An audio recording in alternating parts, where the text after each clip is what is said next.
Hello, future me. So yeah, this is actually the third time I'm recording this video because I don't know why. I actually feel a lot of pressure when I'm trying to do something, trying to explain something, and especially on such a huge platform, where there can be like anyone in the entire world who just randomly just click this video to watch the how to play the E3 poison system against the Grunfeld defense, right? And it's a very nice setup, trust me.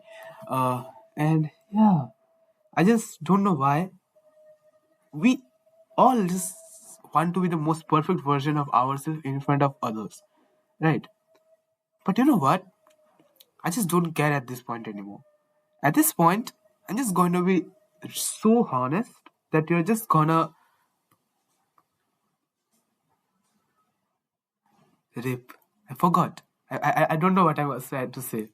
But yeah, I'm just gonna be really honest in this video. I'm not even going to edit this part out. I'm gonna be that honest. Oh yeah. Okay. So the thing is that I have actually started to make this video public instead of private because I was afraid that I might lose my Gmail account by mistake. So I wanted to keep it in a safe space where I can still access these videos using some other account. So yeah.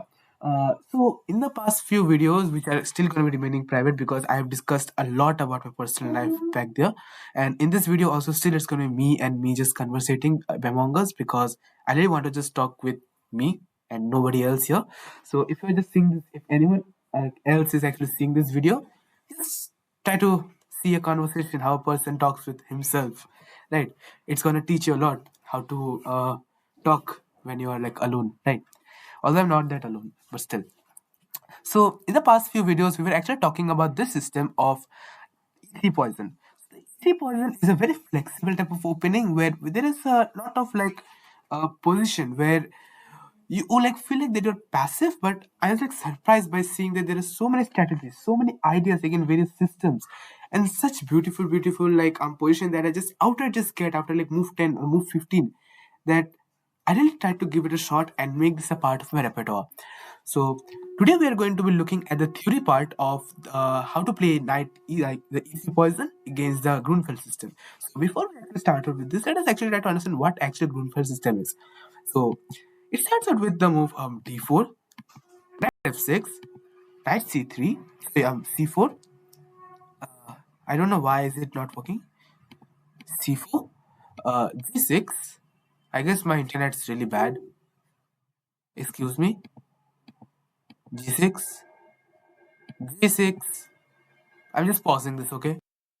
Yeah, I actually just resumed this right now. Uh, um, G6, knight C3, and D5. So the idea of the Grunfeld is that it is another type of hypermodern opening, and yeah, before I actually like introduce this thing, I want to tell that I'm also a hypermodern chess player, and I love to play defenses where we lack spaces because I love to like just break and strike through at the right moment. Thanks to Robert Ramirez, which like really enhanced my pace defense understanding. So moving on, and now when we like take this thing, and after they take this pawn, we play the move e4, and after this thing, what happens is that white gets a really nice center, or so do they think like that? Right, because this center is not a really nice center. This is only a really nice looking center. It's true that the center is nice, but it just looks like that because black is not going to wait for white. Black is going to start applying immediate pressure down the diagonal immediately and all on these pawns.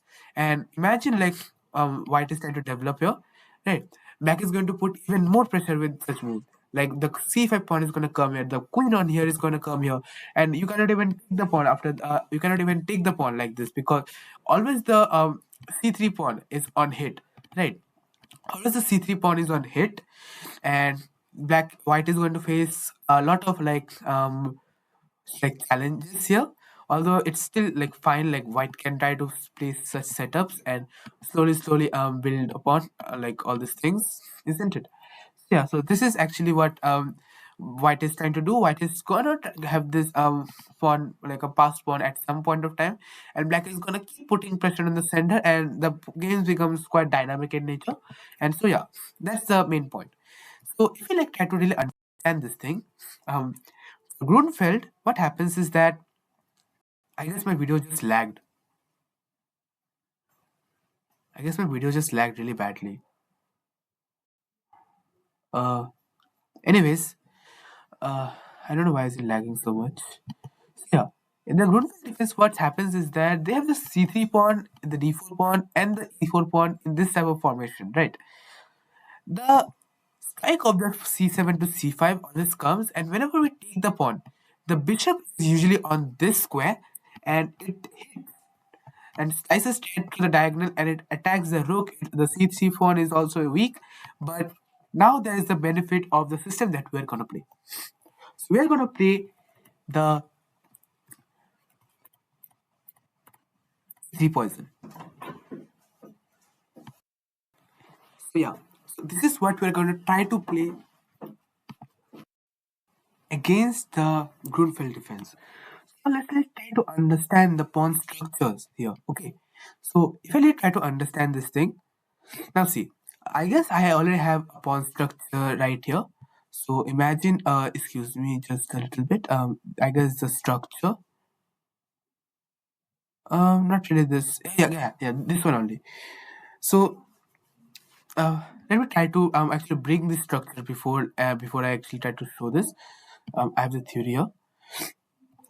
So now if we have the pawn push d5 and we take and the knight takes, and now we play the move e4, and imagine the knight retreats to b6 for the moment, you can see the huge structural difference at this point.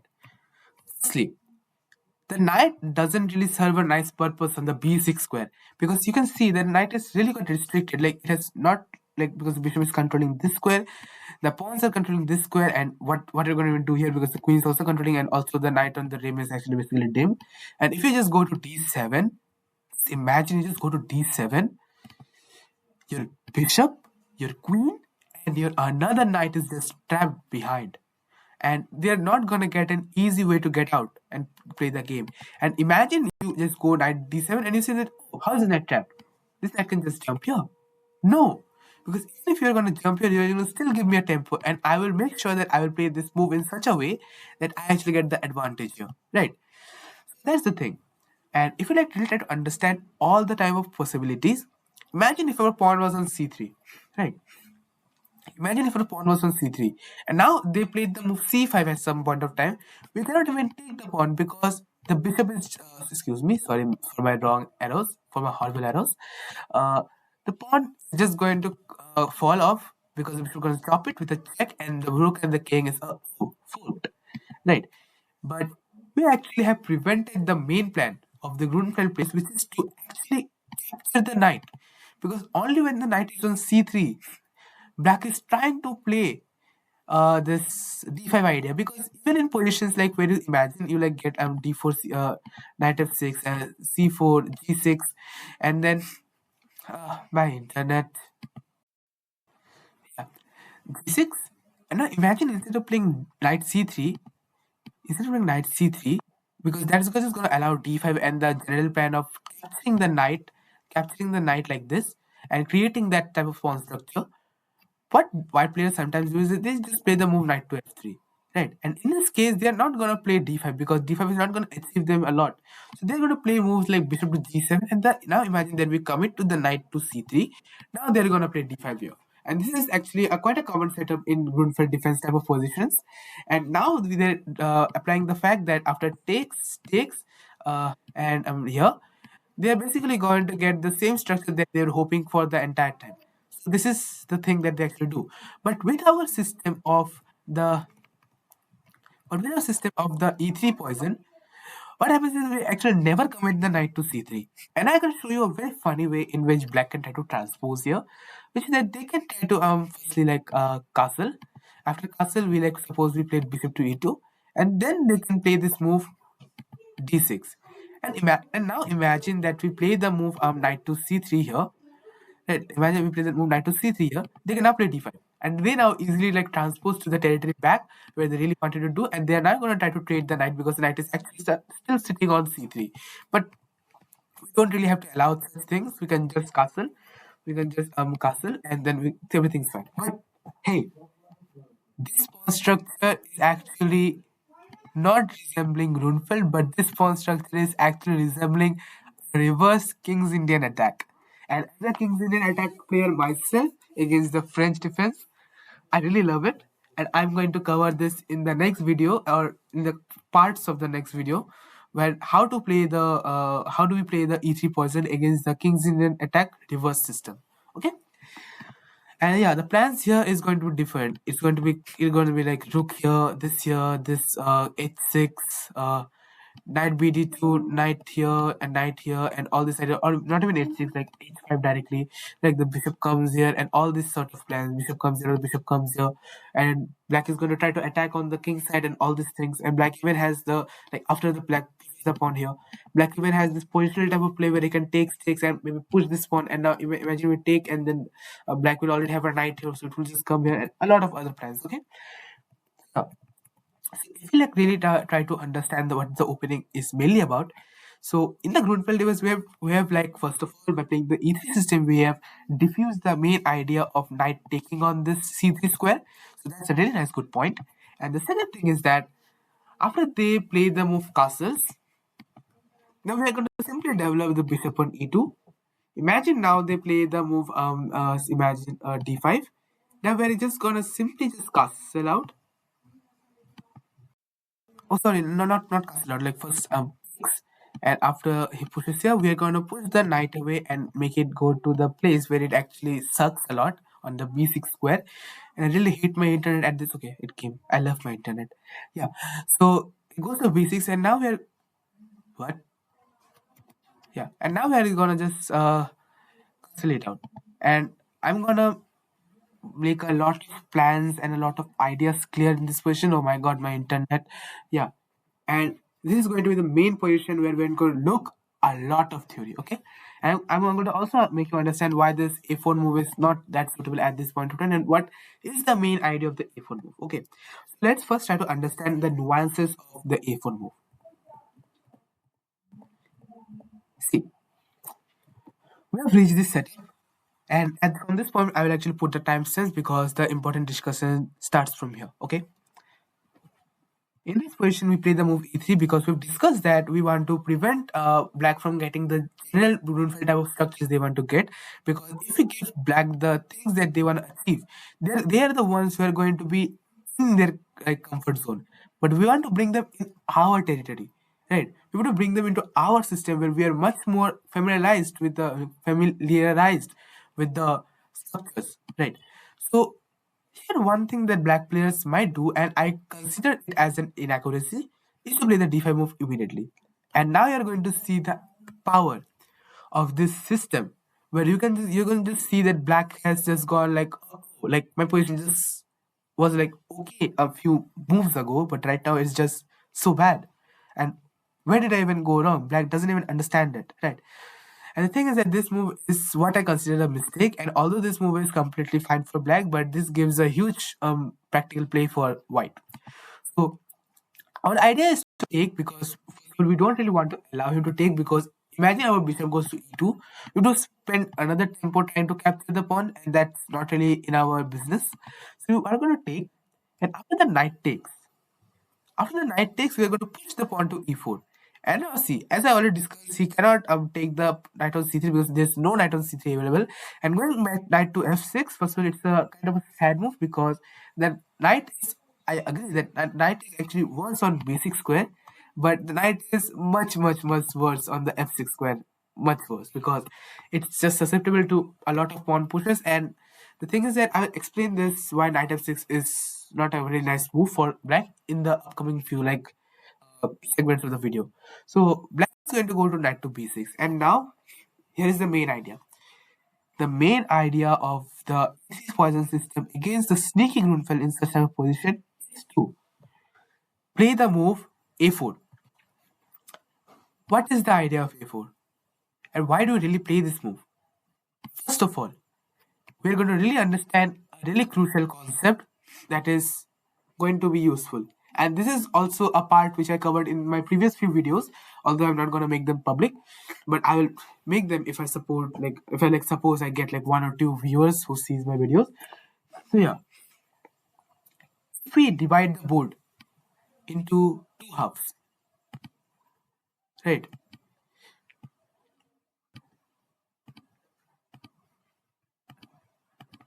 First of all, this pawn are going to get traded really soon, so that's not big of a problem because after like d5, he's going to try to break through with e6, and we're going to take, and the pawn is going to go. So we're going to have 1, 2, 3, 4, and here we're going to have 1, 2, 3 pawns. So it's going to be 4 versus 3 endgame. So what happens is that we're going to try to push our pawns and try to go for a play on the king side, but for him or for the opponent, is not him or her, or the opponent basically. He's I'm so sorry. The opponent is going to have 3 versus 2. But let's now understand who has the much better edge in this position.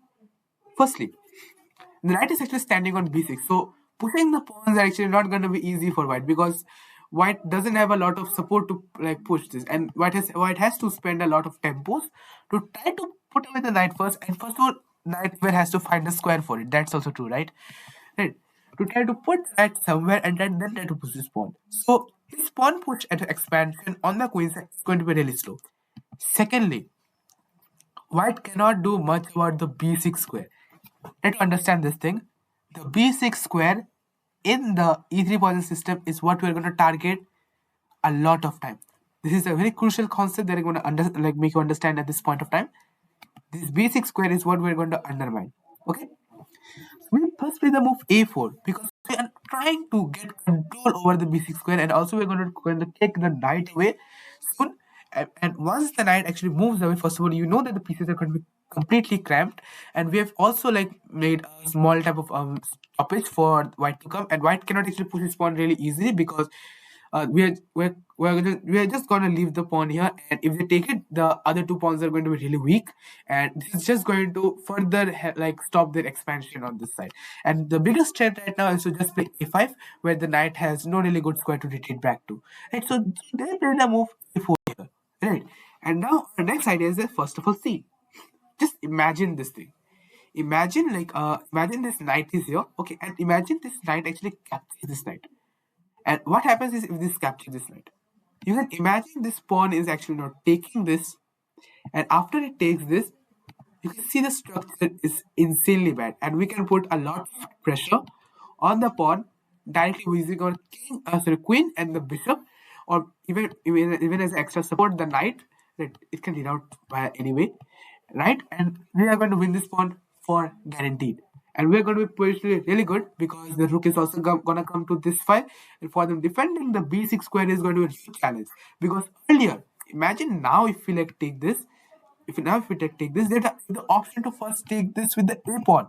And once we take with the a pawn, this structure is somewhat consolidated right now. Or else it's not that good because after a4 and a5 is now going to be really weak, and we are going to start apply immediate pressure using the ideas of firstly bringing the bishop here, and then bringing the queen here, and then putting a lot of pressure on the square. There is also a game between Batabai and Vasily Ivanchuk, where Batabai had to complicate the position because he was just kind of positionally lost after this idea, right? But in this position, in this position, white has something better than the castling variation. That is the reason why I said that the move d5 immediately in this position, the move d5 immediately position is an inaccuracy because of a very nice bishop move, which is after 6 and go here. We're not going to play bishop to e2 right here. Bishop to e2 is our main idea because we want to play against any sort of pin that might come in the future. The bishop is nicely developed, and we are not really committing bishop to any other squares for the moment, and we're going to see how the game proceeds. But before actually making the bishop go to e2, we can throw in a check, and that's the beauty. Now, the king has to either lose his castling rights. Even if you play the bishop here, that it's not of a good, it's not that of a good move. So if you bring the knight, we're going to just ruin the structure even much worse for them. And now if they play the move c6, we're going to go back to e2. Instead of going back to e2 immediately, we just give him a check, And after c6, we come back to e2. And what is the idea of this small like check that we do? The knight can't even develop here. That's the beautiful thing. Because imagine we like play bishop to e2. In some lines, what might happen is that not right. Like imagine like castles and castles happen. Uh, White can try to occupy this square because this square is now not really defendable at this position, and that's the reason why we don't play a4 in a few lines where this idea of the knight being able to come quickly and get this square really easily is working, because we actually want our pawn to be on this a3 square so that we can defend the knight, right? Defend the dark square, like that could b4 square. So yeah, idea of this move is to provoke c6, and now going back to e2, the knight cannot come to the b4 square because of this thing. And now we are going to have a really comfortable position, and now we are going to apply all the general plans, and I'm going to show you a game where these ideas were being used against this b6 square, and this was a really nice game of Vasily Ivanchuk. Okay, uh, now let's try to move to our main line, which is actually castling out. We now know that if they play the immediate direct move of d5 in this position, it's not really good because we're going to go with our plan of e4 and try to provoke the b6 weakness at this point. But even if they castle out, we're still gonna do the same thing. So we're gonna firstly do bishop e2, and that's the thing. Like the position can transpose in this position, like takes okay, takes e4, and after this we play a4, this thing, and then we play bishop to e2. The position actually kind of transposes, but we don't play e4, like we just play this. The position actually transposes completely here, right? But we just have the extra benefit of like bishop to b5 check if he doesn't castle. So, rule number one: if they don't castle, look out for the moves like bishop to b5 check. It's kind of useful. But if they castle, we don't have this bishop to b5 check idea anymore, and now it's not going to be that useful idea. So we don't really wait, and we don't really have a nice waiting move, because if we play knight to c3, we're giving them back the Grunfeld territory. The bishop to d2 can be a useful option, and I will show you the idea of this bishop d2 in a while. Okay, and e4 right now is just committing too early. We play the bishop to e2, and now there are a few plans that can be used here. This is a kind of an exotic plan, not a plan that is most commonly seen, but we can see this plan some way. And this was a game when it was played between, if I remember properly, Anish Giri and Maxim Vacher-Lagrave. Yeah, yeah, I do remember properly. It was a game played between Anish Giri and Maxim Vacher-Lagrave, where Anish is actually white and Maxim is actually black, and he made he made his life kind of tough, because after going through b7, he's trying to play the move d5 with an extra support, and that actually didn't turn out to be that well, and Anish actually got a really nice position, and I'm going to show you the ideas that in that line as well, right? But let's try to understand this thing of this d5 move. Okay, so first I already showed you this idea of d6, and if we now play knight to c3, they can either still opt for the king's Indian type of structure, or they can transpose it back to the Grunfeld defense. So we don't really have to give them the chance to do that. So we'll just castle out here, okay? And now if they play the move d5, same idea, we're gonna take, after the capture, we're gonna push the pawn to e4. E4 is a crucial move, as I already said, because the knight doesn't really belongs on f6, and the knight is gonna go to b6 where it is still worse, but at least better than f6 square. So it goes to the f6, knight to f6, and now there's a mistake that white players can do. The mistake that white players can do is to play the move a4 right now. And a4 right now is not a really good move, because they can play the move a5. And after this, imagine we just castle right now. They have this idea of getting the knight here. So we are not going to play a4 in such type of position. Although the idea of a4 can be introduced in some later position. Okay. So, like imagine the knight comes to here, and we have already like taken advantage with the d5 pawn, and the knight like retreats back to any of these squares, or it comes back to here. Then we can play this idea of a4. So the a4 idea is still working, but not in this line perfectly. So we're gonna castle simply out, and now there are a lot of moves that can be played, and I'm gonna make sure that I don't make you learn the moves. I make you actually understand the moves so that you can actually play this thing once you are revisiting the video, because you're going to obviously need my video, because I actually learned this thing, and the best one who can explain you this concept is actually me only, because I'm using my words so you can understand my words, right? I'm not telling to the other audience, I'm telling to the future me. Okay, I'm telling to the future me. There are a lot of ideas. One idea is to play the move bishop here. One idea is to try to break through the pawn c5. One idea is to do f5 and then the main line, which is knight to c6 here. Right. So I'm going to make everything clear. And now let's start with this f5 pawn move. What is f5 really trying to achieve? 5 is actually hitting on our pawn structure, and because we have such a nice center, they want to try to undermine it. But what we're actually going to do is that after f5, after f5, don't take. Why will you take? If you take, you're just giving them a free bishop developmental move. And secondly, if you like take, the thing is that the rook is also active, and what is this pawn even doing? This pawn is going to have a lot of pressure on it, okay? So after f5, what we're actually trying to do is that we're going to firstly push the pawn.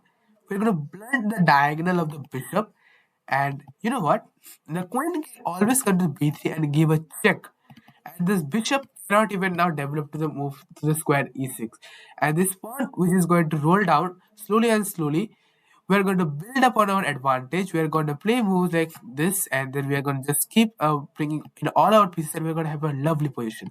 But we first of all started out with the queen b3 check, because if we like play e5 immediately, they can develop the bishop first. So we don't even give the like the opportunity for black to even develop the light square bishop, and we play the move queen to b3. Queen to b3 is a like a triple useful move. Firstly, it is kind of defending the b2 square, although the bishop is not going to do anything because we are going to push this. But queen b3, a lot of structure, it actually defends the b2 square. Okay. Secondly, we're still focusing on the idea of a4 and bishop t3 at some point of time. And the thing is that we don't play bishop t3 right now, because there is a small thing that we have to look out for. Okay, especially in such f5 structures. And thirdly, queen is actually axing down this, so the bishop can't even develop here. So we're just gonna play after this e5. White is kind of better. White is going to play the move bishop to g5 in some like place. Like imagine they played white is going to play this move in some sort of structure.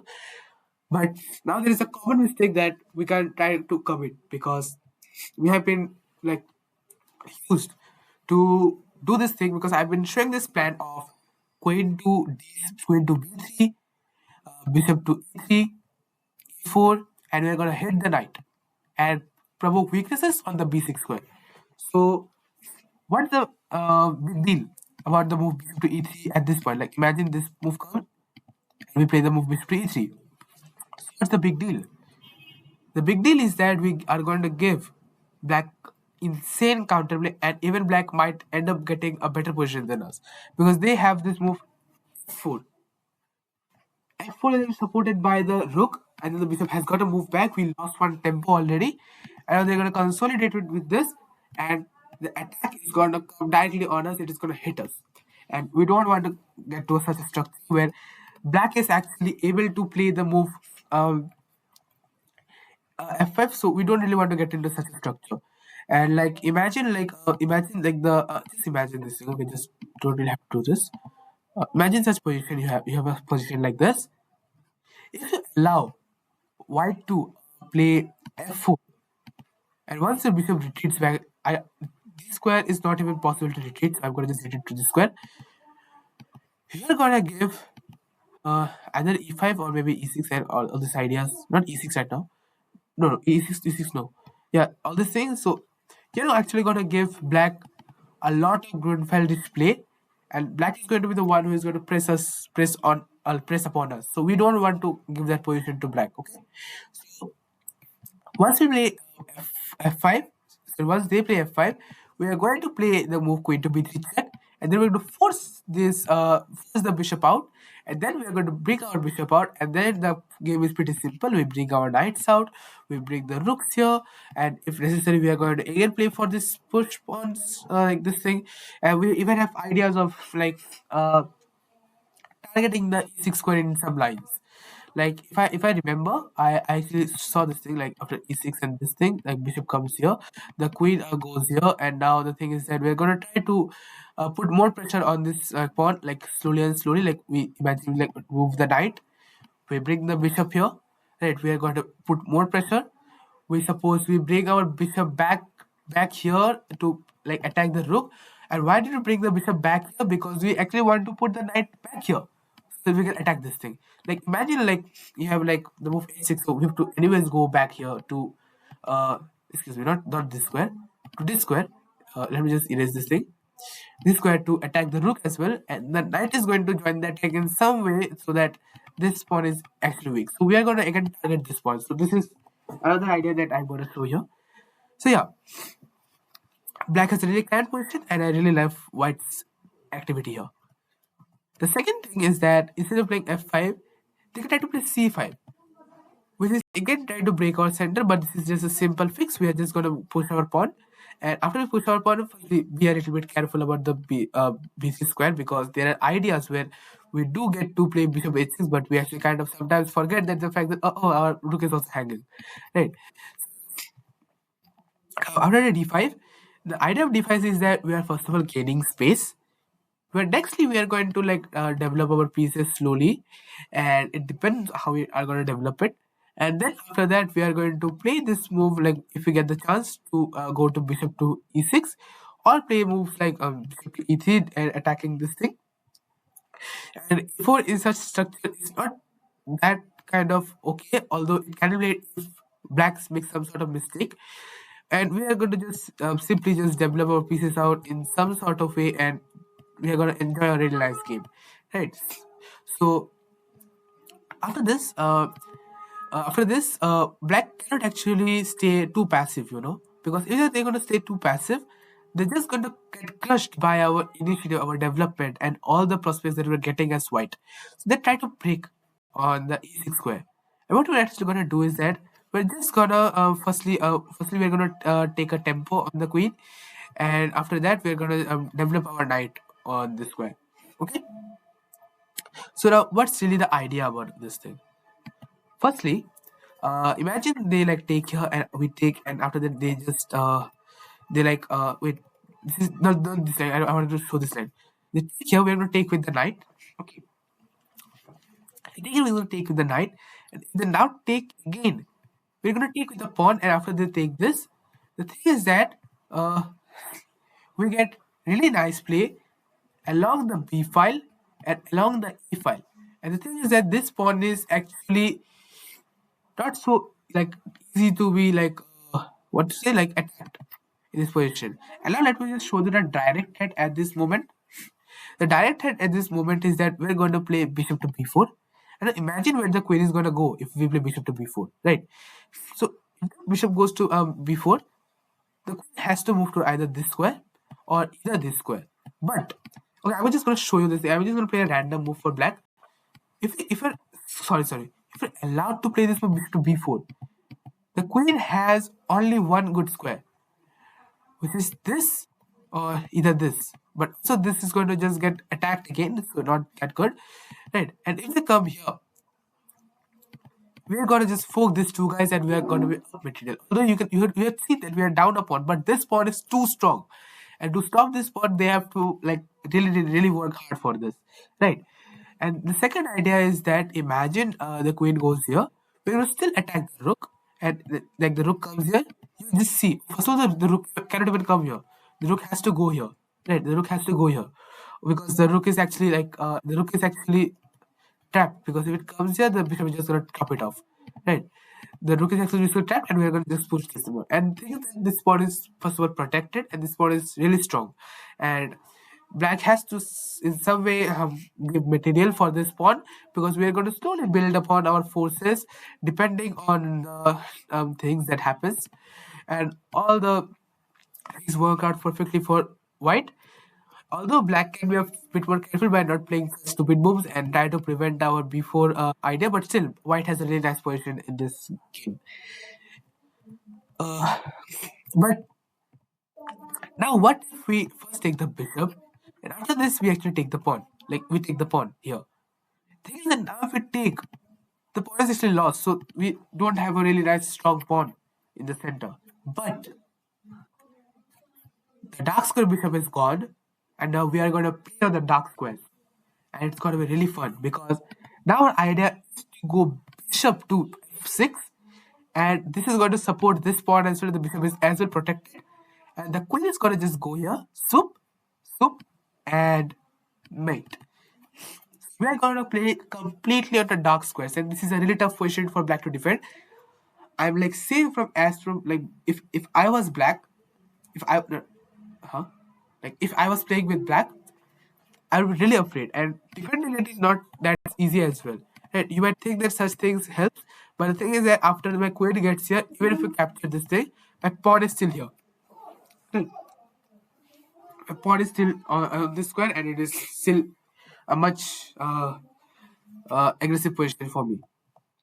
Although I'm not really sure about this position, I'll just use a little bit of engineer to try to confirm my analysis. I think white is still better. Yeah, white is still better here. Right. So imagine, okay, knight bd7. The thing is that okay, firstly we play this. We pinned the knight much before. We pinned the knight so that the knight even can't take us. And now the idea is that we are going to slowly build upon our forces. The thing is, I know I understand this move because if we now play this move, the king is going to defend. Sorry, the king is going to come here and it's going to defend the pawn. So I guess we are going to firstly slowly develop and then we are going to play. But the thing is that this position is really nice to play upon, and it is already like a huge initiative. Not a huge, like a good initiative associated with it. We are down upon, but as you can see, the engine was showing that we were actually having a plus zero point 0.1, like 1.2 advantage. This is the second line. So here let's show the c5 lines. First of all, c5 is a move that a lot of players will try to play to try to like break open things, but simply play the move d5. And if they try to break with e6, we have this firstly tempo gaining move, and f6 is not a really nice move because if they're gonna take, then we can get some sort of pins across, right? Although I guess f6 is a considerably okay move, like not a horrible move, although it's a bad move. Like f6, I go back here, I know this thing, and yeah, I'm basically getting this thing. I'm attacking this thing, and once I take this, I'm gonna get a nice attack on this side. Yeah, so that's the thing. I'm not really sure why computer is giving it only plus 0.2, but you know what? I'm just gonna do one thing. Just look at it from black's perspective. The queen is gonna come and join the attack. The bishop is already axing down the rook, and the best move for black here is actually to, if I'm not wrong, it is actually to just give away the exchange. The best move for black is to just give away the exchange here, right? And after this, the thing is that, oh sorry.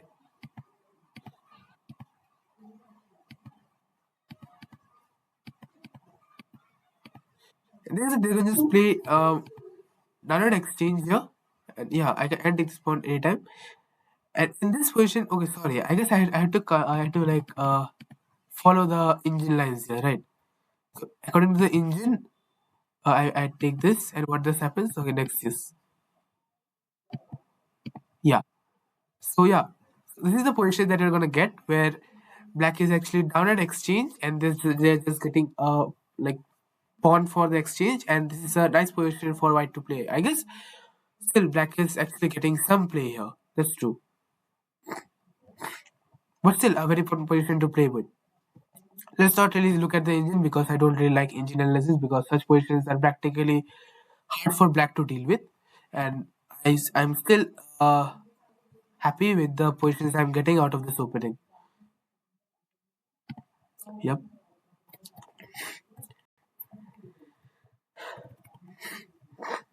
So let's try to understand the next thing, which is the move. Sorry, not this. Bishop to f4. Now there was a blitz game played between Grishchuk and Jan Pomnishi, and also this idea was used between the game of wait. Yeah, Tabatabai actually uses idea. I told you already, right? The idea of this a4 and this is gonna come helpful. So what happens is that we're actually first gonna defend the knight. We're actually first gonna defend the knight, and once we defend the knight, now we're going to get ideas like h3. We're going to try to push this bishop off. Then we're going to play a4 and a5. Are all these ideas, and things are going to work beautifully for white here.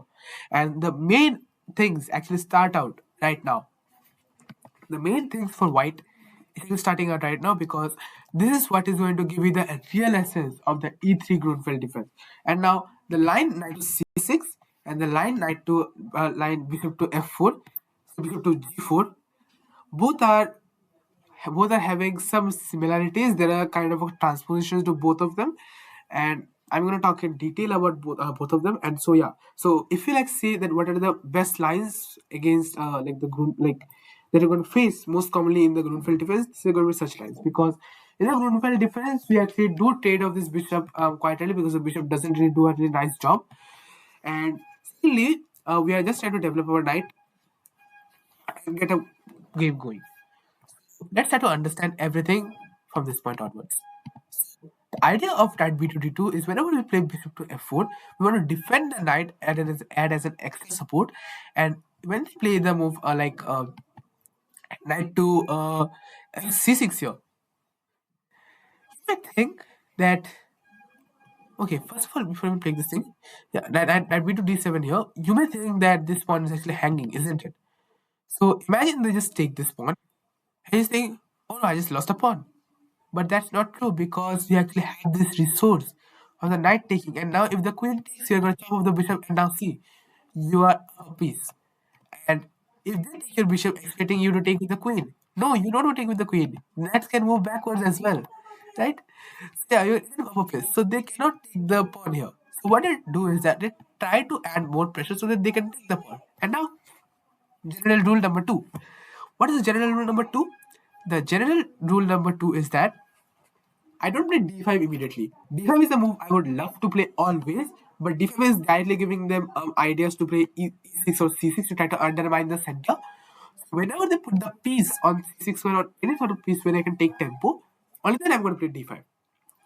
And now in a blitz game between Jan Pomnishi, he played knight b8, and we have this simple idea of a4, right? I've already discussed about this thing because now if they suppose they play moves like a5 or c6 is also available, but like if they play moves like a5, we are going to have this idea of h3, bishop takes, knight takes, and then bishop is going to come here, this is going to come here, but first the queen is going to come here because I already told you this thing, right?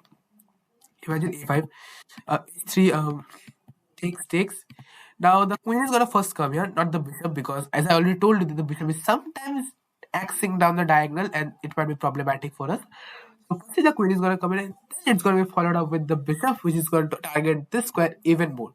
And black is actually quite passive in this position. We have the space advantage, although black can try to undermine it, but we can always trade and we still have a much better position here.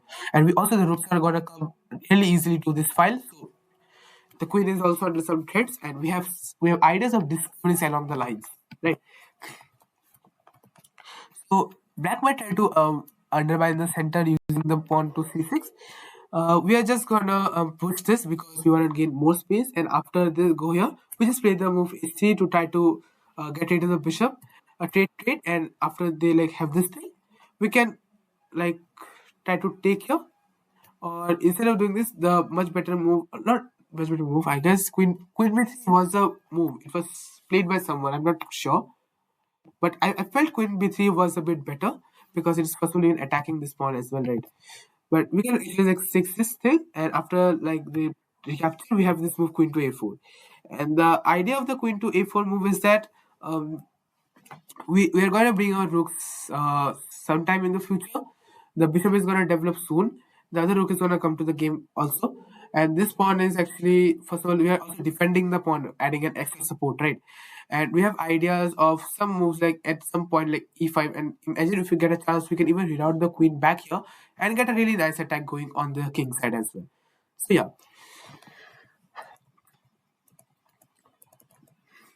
So this is the thing that I was discussing. Although I don't really think a lot of people will play the move knight to b8, but if they play any sort of move, we're still gonna go with this ideas of a4 and try to harass the knight here.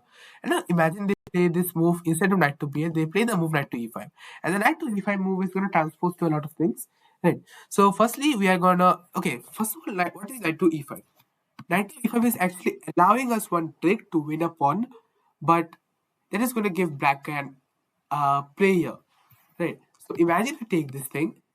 You have to understand this is going to be completely Juice and Juke type of thing. So like we are going to have in between moves a lot. So instead of taking this, we are going to first take this because or else we will lose our bishop. After this, like instead of taking this bishop right here, what happens is that if we take the bishop right now, they're going to take our knight too. Take the pawn, and now this pawn is going to attack the queen as well. Now, when they take our queen, we take the queen as well. You know, if they try to take our knight, what happens is that we take the bishop, right?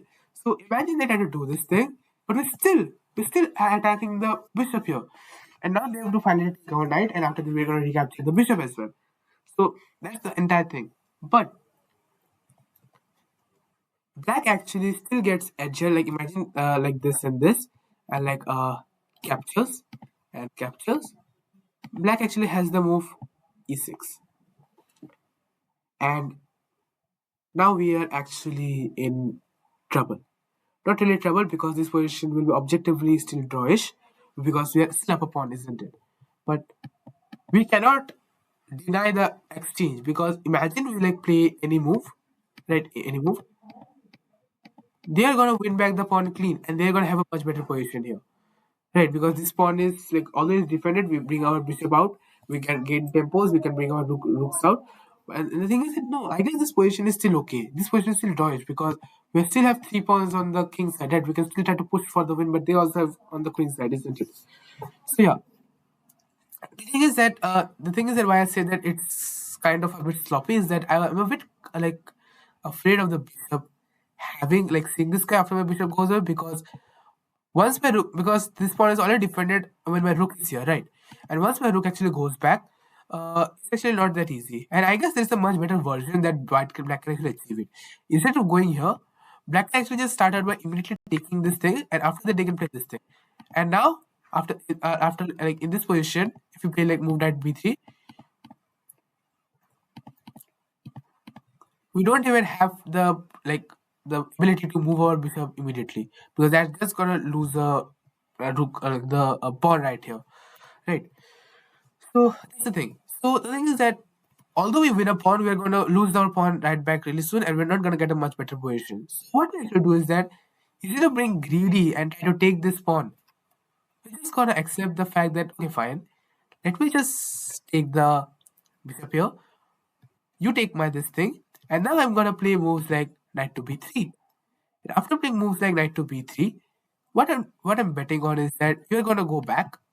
And now I'm gonna start building upon my space advantage. I have the space advantage, and I have my bishop which is gonna get come out back, and we still have the same ideas. The rook's gonna join in the attack soon, and this position is, I guess, objectively kind of drawish, but it has a lot of playing chances for white as well. Although black is gonna try to break the center open using moves like e6 and c6, but we are prepared for that. And as we play games, we gain more experience. We will know how to even deal with such things. And of course, I'm gonna bring model games as well, the games of masters, where we kind of get such positions so that we can understand the ideas well. Okay, we don't really do this. After they come to e5,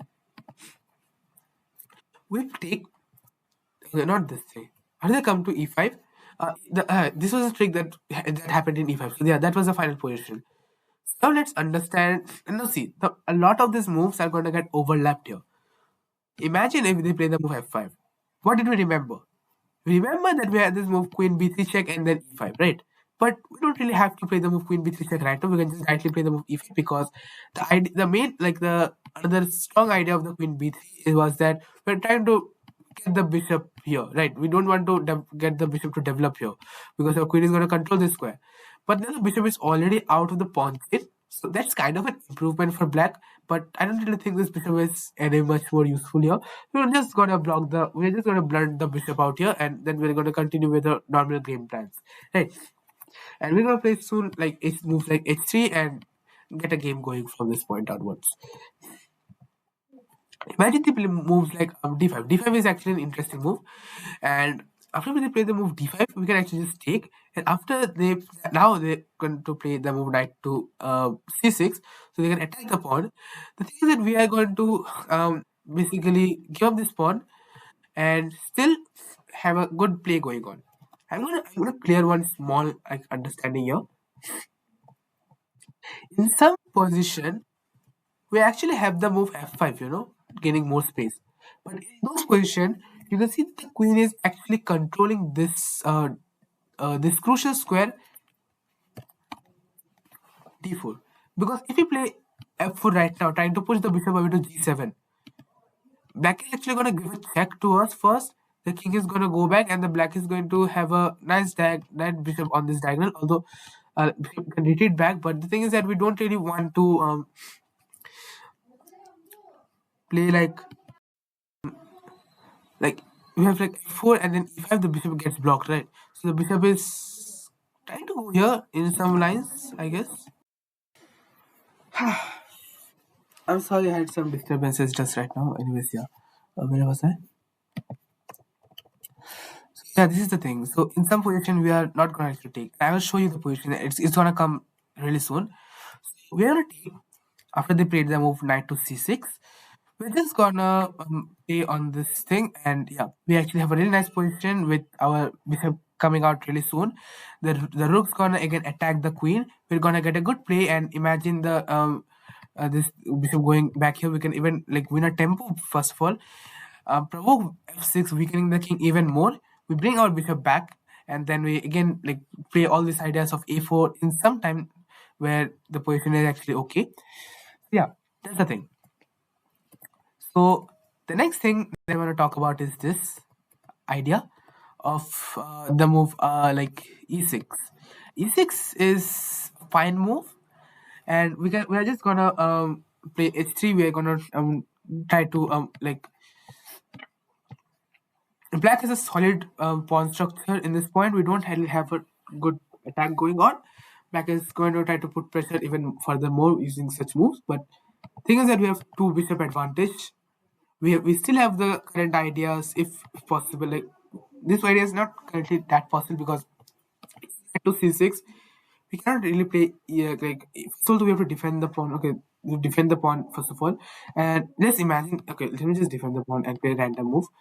Like if you play a4, we're giving the black the b4 square again, right? So not possible in this case because with e6, black is actually preventing the move d5 from coming, and this is a very nice choice.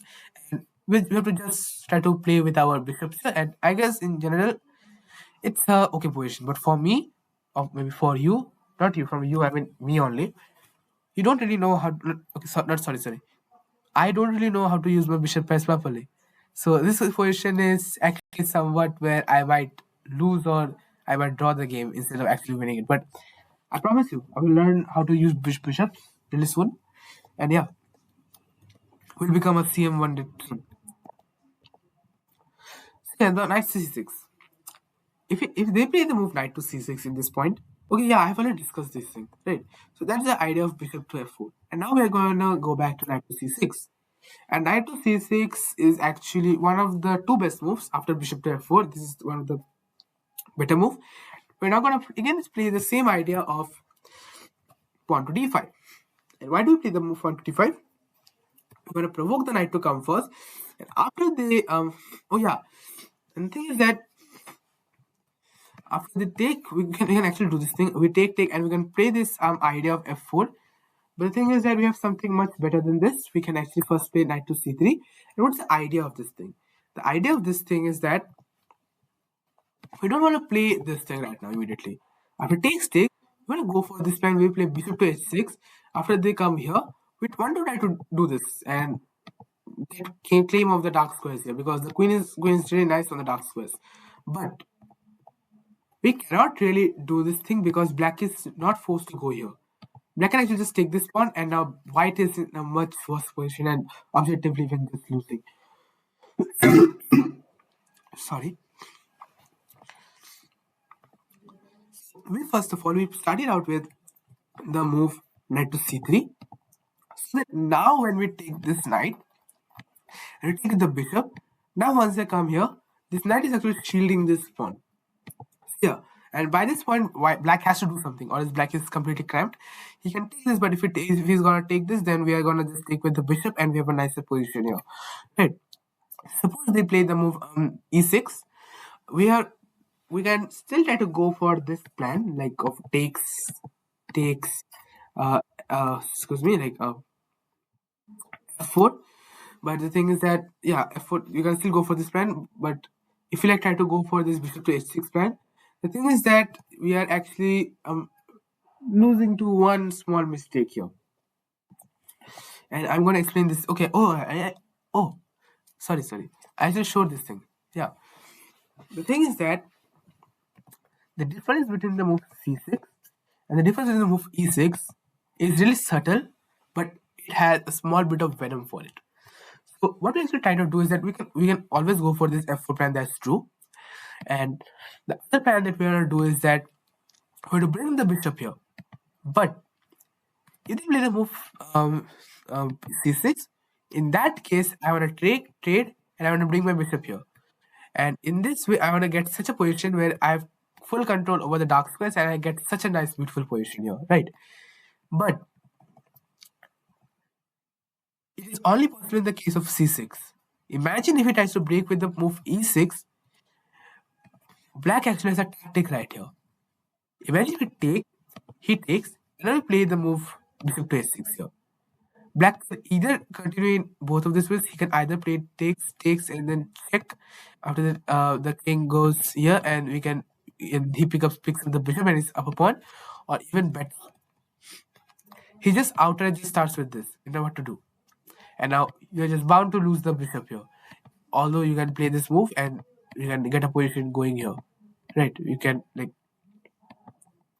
takes, and yeah. So yeah, I guess bishop h2 is a much better alternative to this, right? So yeah, this idea actually comes. So we don't really do this right now. Instead, we apply more pressure on the knight after they take, and now they're gonna take. We are actually getting this position where um the ideas are kind of simple, and the thing is that this is the much more critical variation, and I kind of wanted to make you understand this thing, because if someone is prepared at this point, they are going to understand the ideas here. So the thing is that the idea revolves around the move knight to c4. We actually have a good position here. We are going to um, we're going to play knight b5. The idea of knight b5 is to attack the pawn. The rook is gonna come here, although we have an isolated pawn, but just see the pawn, like the not the like I wanted to say the pros, but I was confused by cons, and by mistake I said pawns. Yeah, we were going to attack this pawn really nicely, and we're going to, and depending on where the knight is actually placed, we are going to place our bishop according to that. Like we can also place the bishop on bishop to e3 if there is no move like knight to c4 available, right? Because we don't want to lose another tempo on the knight, because our pawn is also going to be under pressure, right? So the idea here is to play the move knight to b5. We want to attack this because this is already attacked, so he has to find some way to defend it. We will add more pressure on this thing, but there is only one move which complicates the matters even much more for black, and that is the move g5. And now let's try to understand this. If we still continue to apply pressure here, black is just going to play f4 and it's going to just harass the bishop, and the bishop is going to be like basically like dead in this type of structure, isn't it? So we cannot really do that. And now, if we try to go to bishop to e3 or the bishop to d2, the knight to c4 move actually is just going to be strike. It's going to be striking here. It's going to take another tempo, and the moves like bishop to c4 is also possible. Like if you like play bishop to c4, the thing is that we play b3, and yeah, all these things happens, because the thing is that like not bishop to c4. Like the thing is that imagine if they play some other moves. Sorry, I just mixed two concepts completely, and I just try to make sense of it. I want to say that yeah, I can, like if I'm able to play like moves like this where I can prevent the knight from coming to c3. In that case, this move is actually justifiable. But also b3 is not even a good move because it's just going to like make this thing even much more weaker. And yeah, although the rook can come here, there's going to be some pressure down here. Okay, so we don't really want to do this thing. What we want to do is that we are actually going to come to C8, C1 completely, because we're going to first of all we're going to defend this thing. We're going to also cover the tempo, and now if the move like bishop to C4 comes, yeah. Oh, okay. I got what I meant to say. Yeah, bishop to C4 is a move to try to strengthen this thing. So that's the idea. Yeah, yeah. Bishop to C4 is a viable move. I actually got confused between two lines, and here there are move ideas like as I already said about the move a4 that we can play. We can play a4, then they strengthen this thing. We can try to gain even more space. We can play all this type of fun position and things just keep on getting much better. And this position is kind of complicated, but it's still a very nice position to play upon. So that's the best that black can try to achieve out of the Grunfeld, where white has an isolated pawn, but we can even try to play this move. And this is an interesting move because now if they take, we can now play the first of all, like if they take, like we can first of all take this pawn because the bishop is always like covering this square, and with this thing like first of all, like imagine they play the move excuse me, imagine they play the move c6 here, c6 here. It's not that of a good move because well, first of all, we are just gonna try to consolidate on this pawn, and then we're gonna try to like make like first of all, this move even doesn't even work because we are always hitting on this pawn, right? The queen d8 move doesn't even work because we are hitting on this pawn. So they're gonna first consolidate on this, then we're gonna slowly like try to create even more weaknesses on this side. We're gonna even like defend this because these weaknesses are not going anywhere. The queen is gonna come here slowly, and the thing is that this pawn is just like unbelievably strong, and we're getting a really nice good pass pawn here. So great stuff here. So yeah, so this is what everything is all about. So now I'm gonna just make a small recap of what we actually covered here inside um uh like a few minutes, like 2-3 minutes. We played a system of d4, knight f6, knight f3, g6, d4, knight g7, e3, and castles. And another thing is that they can like either play the d5, but we know the general rule of thumb one is that after takes we're gonna play e4. E4 is a very like useful move, like it's must play move. After that we are gonna play this move of a4, try to gain space, and if we play the move a5, first of all we know our plans are to provoke the b6 square weaknesses, and then we wanna play this move bishop to b5 check after they play a5, so that this knight cannot ever use the square b4, right? Next thing, uh,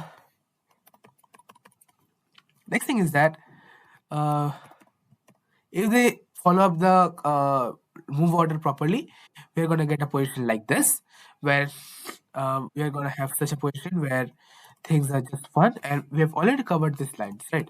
So I'm just gonna pace through it by understanding the idea. So first idea was about this thing where we are not gonna try to enter into Grunfeld territory, and we are just gonna sorry, oh my god.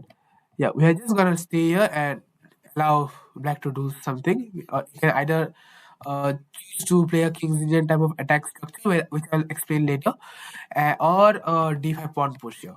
Again, and it's not gonna work much properly because we're gonna take, and black is now even much worse because they are down even another tempo, right? Next thing is that they can play the move d5. I'm gonna explain the move b6 at the last, or maybe in the next video where I show a few games, right? D5 we are gonna take, and now they take E4, that B6, and we're gonna now play castle. We don't play A4 because we don't really have the idea of queen with and bishop. This one. Okay, no. Wait. If you play A4, yeah. If you play A4, then this thing comes. The thing is that uh actually, yeah, we can't play D5 directly because they are gonna try to undermine this thing. And if you play this idea, the knight is gonna join the attack here. Right, the knight is going to not join the attack, the knight is going to take the square. So that's good stuff. So we just castle out. And after castling, there are a few moves. If you ever play f5 to try to break this thing, we are going to first play queen to b3 check. So this bishop cannot ever come to e6, and then we're going to block this out by playing the move e5. Secondly, if that bishop like comes out, in this specific case, after defending the knight, if they now play f5, in this case we are going to just block this off, and we are not really bothered to give a check, right? These are two lines which look similar. Now if they play c5, then we play the move d5, and after this pawn to push to e6, what happens is that we are going to defend the square. After defending the square, imagine they just take this thing. Wait, sorry.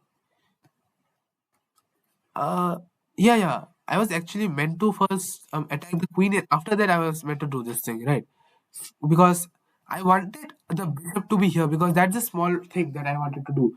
Because we know in a position what happens is that we actually had the traits of the rook being here, the rook being here, the bishop coming here, and this bishop was necessary. So I wanted to start out with this move first. So yeah, this is a small move order that I need to remember. I have to play the move bishop to g5 first. So bishop to g5 first, and after that I want to play knight here. And after they take, I take, he takes, and I'll just push this here. I'll just push this here, and I'm so fine. And imagine if instead of this, if they take with the pawn, I will just take with the knight, and after the knight takes, this takes, we are going to have the same idea of the rook coming here, the bishop goes there, the rook again comes here with the ideas of this thing, and our entire structure just looks like it is in a complete harmony, and it's a really nice game for us. Uh,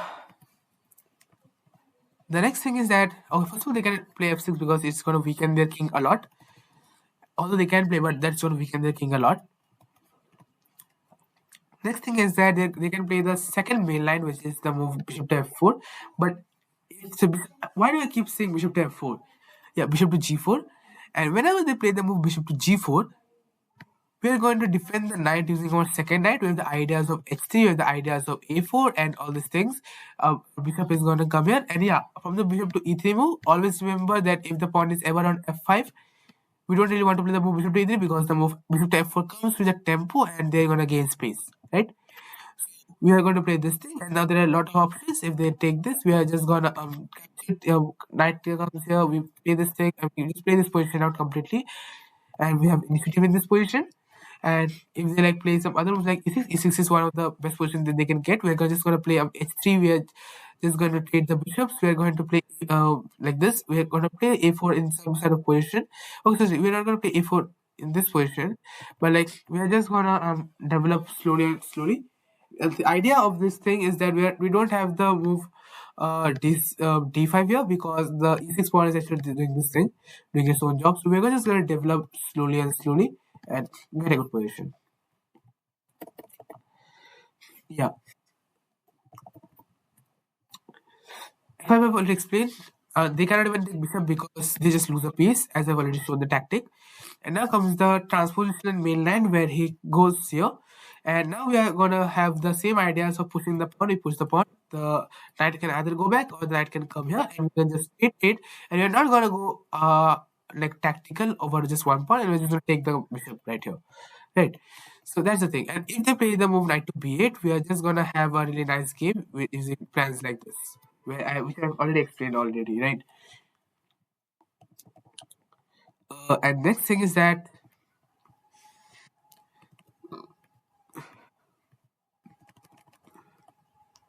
the main line.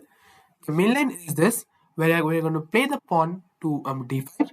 After playing the pawn to d5, after they commit the knight to e5, we are gonna basically firstly go knight to c3 instead of taking. Although we can play the move f4, and it is objectively fine, and I'm gonna prove that it's fine too, that I can actually take this, bishop takes, and f4. As you can see, f4 is one of the top engine moves, and it's a completely fine position for white as well.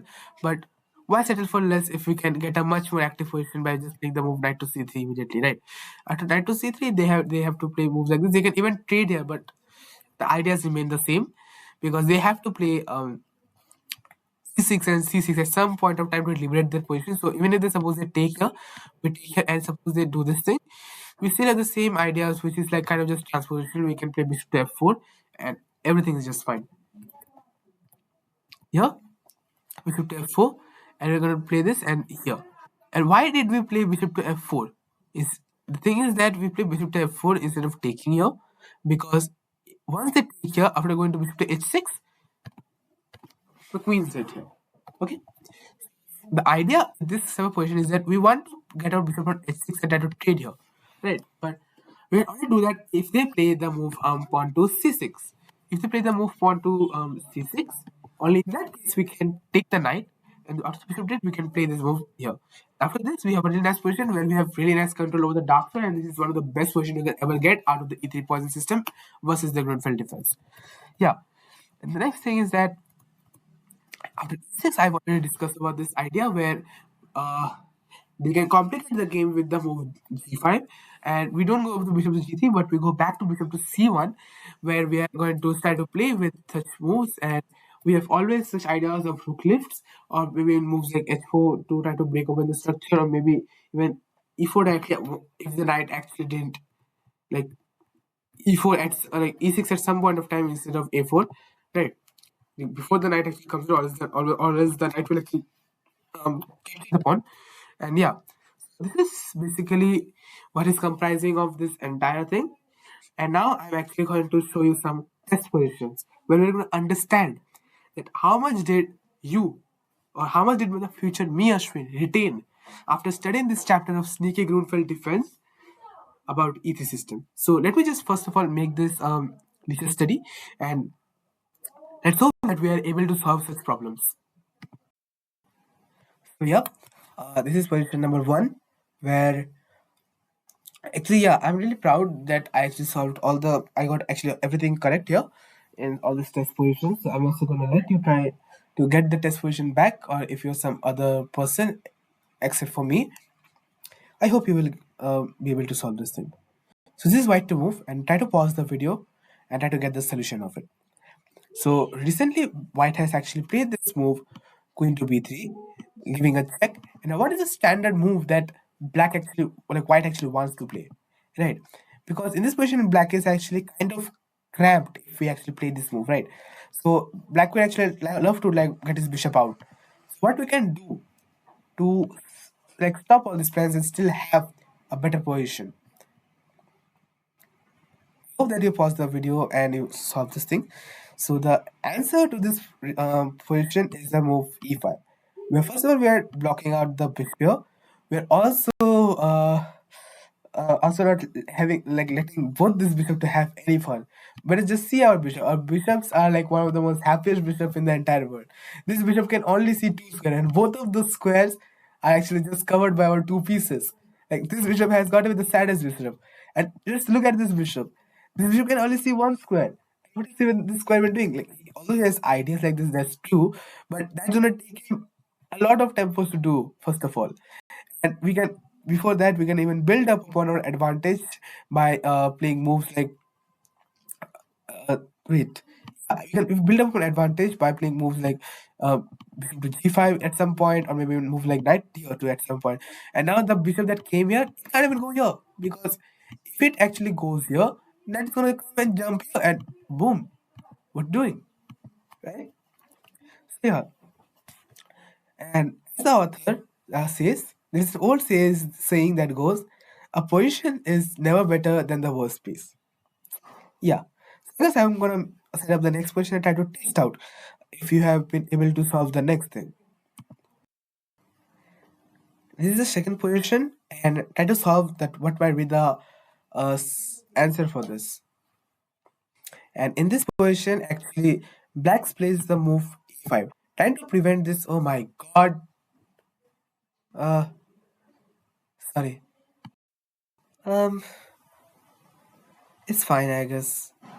I guess we still know the answer was bishop to b5, but yeah, could have been a nice test question. But anyways, I will just pause it again and try to change the position and make sure I don't have any arrows so that you can figure out what the solution is. Yep, this is position number 3, and this is going to be a tricky one. Okay, so what is the move that we want to play in this position? Because first of all, as you can see, black is trying to make our pawns isolated, and playing with isolated pawns are not that easy. But there is one way where we have not a lot of pressure on our pawns, and we can actually gain a much better position, and in fact get a better initiative in this position. And what's the move that white can play? Hopefully, I've paused the video. So the answer to this is actually to play the move bishop to g5. We know the idea. That idea is to go to h6, knight to c3, and like no, sorry, sorry. Yeah, the idea is to go to bishop to g5. Is that so that the queen comes here and to defend the pawn with the queen, defend the pawn with knight c3, and we cannot immediately start with knight to c3 because the thing is that we want our bishop to actually here, so that our idea of the rooks coming later in the game is actually going to be helpful, because we need to perfect our move order only in this specific kind of variation. Because if we bring our knight here, they're going to just take, we take, knight takes, this takes, and then yeah, we are not gonna be able to get this thing properly done. So that's the thing. uh I'm gonna give the next last final test position, and I to understand the idea that if we have been able to perfectly understand this thing. So this is the final test position. We have just played the move d5, and then I retreated back to b8 instead of going to the square 5, where we actually saw the ideas of all this, like of either pushing the pawn to f4, or maybe the idea of going to bishop to h6 in some lines. So yeah, so, oh, not exactly in this line, because yeah, we wanted to ideas of h3, and I'm not going to say the next plan because that's going to be useful. Hopefully, I've paused the video. By now, we know that the idea in the Grunfeld defense is to undermine the basic square. We are actually going to play the move a4 and follow it up by the other moves, where we are actually going to either try to gain space or provoke them to play a5. And after they play, like move the a5, we know the ideas really well.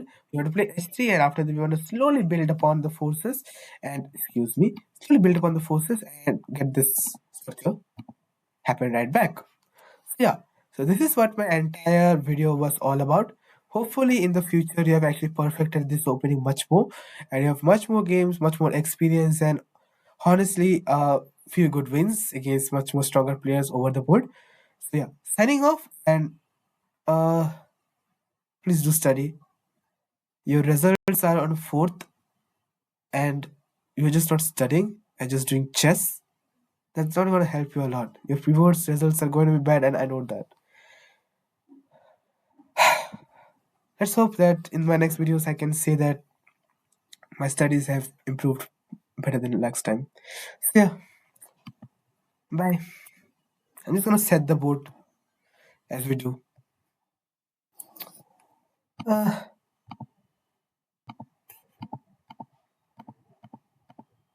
don't know what I'm doing,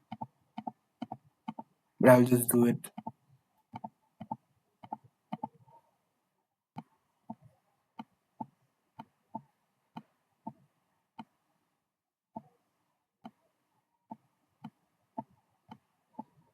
Yep, looks good. Bye.